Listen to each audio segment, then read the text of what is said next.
নিজ নিজ কর্মক্ষেত্রে গুরুত্বপূর্ণ অবদান রাখার জন্য দেশের বিশিষ্ট মিডিয়া ব্যক্তিত্ব ও উদ্যোক্তাদের প্রদান করা হয়েছে দিয়ামনি ই-কমিউনিকেশন পদ্মা উদ্যোক্তা জয়ী অ্যাওয়ার্ড 2025। শুক্রবার সন্ধ্যায় রাজধানীর বিশ্ব সাহিত্য কেন্দ্রে আজীবন সম্মাননা প্রদান করা হয় বাংলা চলচ্চিত্রের গুণী অভিনেত্রী আনোয়ারা বেগমকে। এছাড়াও আজীবন সম্মাননায় ভূষিত হন প্রখ্যাত সঙ্গীত শিল্পী রফিকুল আলম ও রন্ধন বিশেষজ্ঞ কেকা ফেরদৌসী। পুরস্কার পেয়েছি, অনেক পেয়েছি, ঈশ্বর আল্লাহ তাআলার অনেক কৃপায় অনেক পুরস্কার পেয়েছি, কিন্তু এইরকম আন্তরিক পুরস্কার কিন্তু সত্যি সত্যি খুব কম পেয়েছি। এটা পেয়ে আমার খুব ভালো লাগছে। আসলে একটু আগে সবাই বলেছে পুরস্কার পাওয়া মানে আনন্দের, এবং পুরস্কার পাওয়া মানে দায়িত্ব বেড়ে যাও। তা আমি যে কাজ করছি, রান্না নিয়ে কাজ করছি, আর আমার সবচেয়ে বড় কাজ হলো বাংলাদেশের খাবারকে জনপ্রিয় করা। আপনারা সবাই দোয়া করবেন যে আমি যতদিন বেঁচে থাকবো এই বাংলাদেশের খাবার নিয়ে যেন কাজ করতে পারি।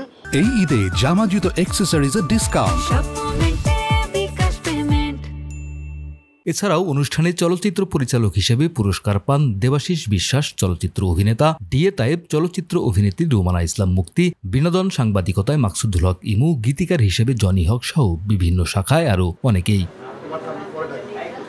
এই আয়োজনের ধারাবাহিকতা অব্যাহত থাকবে বলে জানান আয়োজকরা।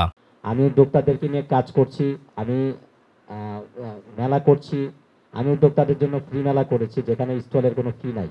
আমি এটা করি, প্রায় করি, আসলে এটা অনেকেই জানে। ছোট ছোট স্পন্সরকে সাথে নিয়ে আমি করি, এবং আমার পদ্মা উদ্যোক্তা ফাউন্ডেশন সবসময় থাকবেন আপনারা উদ্যোক্তারা। দেশের মেধাবী উদ্যোক্তাদের আত্মনির্ভরশীল হিসেবে গড়ে তুলতে কাজ করবে বলেও জানান আয়োজকরা। মোহাম্মদ জাকারিয়া, আমাদের সময়।